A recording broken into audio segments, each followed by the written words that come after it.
Hi, it's Hard Reset and today I'll show you how to use right click on HP Compaq 17.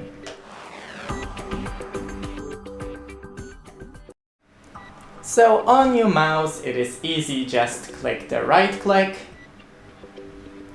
and on your touchpad just click the bottom right corner of your touchpad.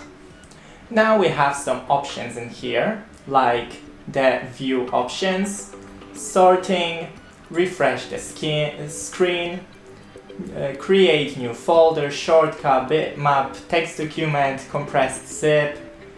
You can access the display settings, personalize settings, open the terminal and show more options.